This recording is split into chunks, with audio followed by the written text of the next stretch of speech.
treating babies is the most different from treating adults. And then as they grow, obviously it becomes very, very gradually more and more similar. So with babies, one of the most important things is to do the absolute minimum. So the norm for me when I'm treating a baby may be to use just 1 point, 2 points per treatment.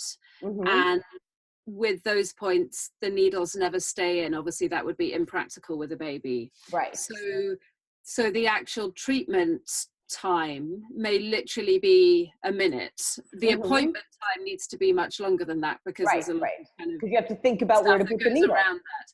Yeah, you have to talk to the parent. You have to make rapport with the parent, because if the parent doesn't feel good about you, they're not going to want you to treat their baby.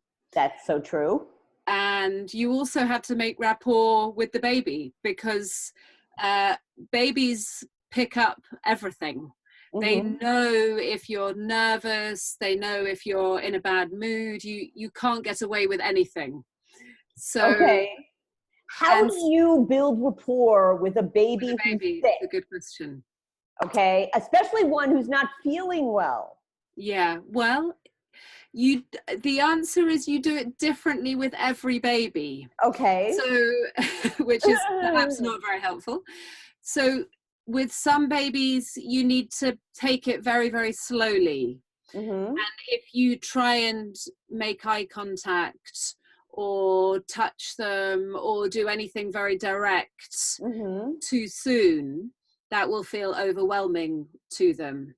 So in that kind of situation, while I'm talking to the parent, I might just very, very gently push a toy towards the baby. I might just put my finger out and see if they grab it, and just approach it very slowly. And some babies need a much more direct approach. So you can, play peekaboo and be funny with them and make funny noises and kind of connect with your own inner child, really. And you have to go down to their level. And all the ways that we make rapport with adults just don't remotely apply. So it's all a vibe thing. It's all about the vibe. Right.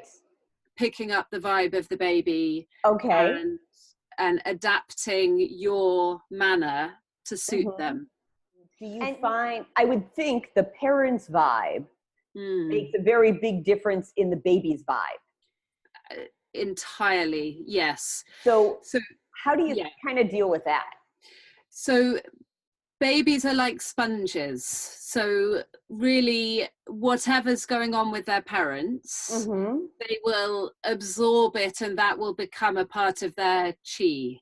Yes. Which is actually a major cause of disease in babies, because if one or both of the parents are depressed or stressed out or angry or whatever, then often the baby kind of manifests that.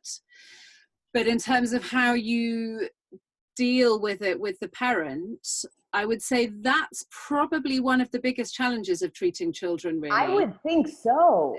Dealing with the parent. They may be very anxious. They may be very demanding in terms of what they're expecting and how quickly they're expecting it. So whenever I've treated a child, I always allow time to then really focus on talking to the parent, explaining to them what I've done, why I've done it, what I expect is going to happen, what my plan is. But it's really important to do that after the treatment, because even though the parent's important, you have to kind of remember who your patient is. So while you're actually delivering the treatment, then your focus needs to be wholly on the baby or the child.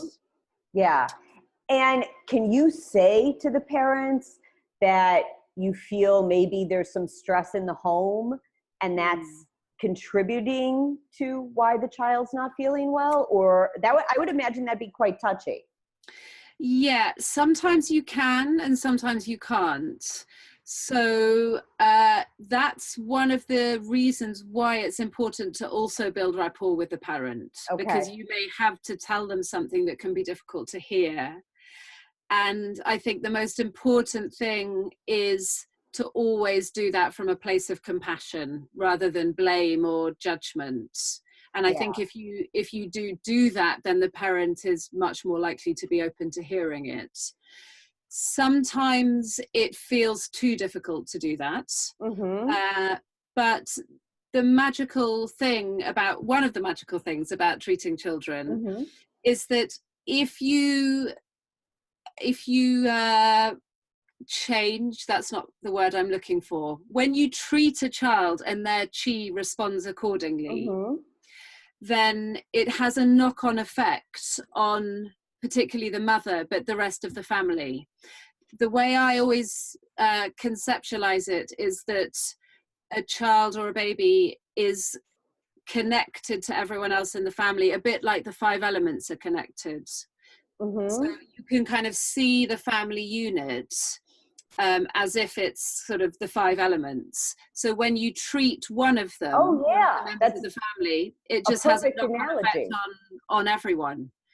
So if, for example, you have a poorly baby and a stressed out, anxious mum, sometimes just treating the baby means that the mother becomes more relaxed, particularly in young children where the mother and the baby are just still really one unit. It doesn't really matter which one of them you treat. You treat one and the other one often responds in the same way that the one that you've treated does. That makes sense.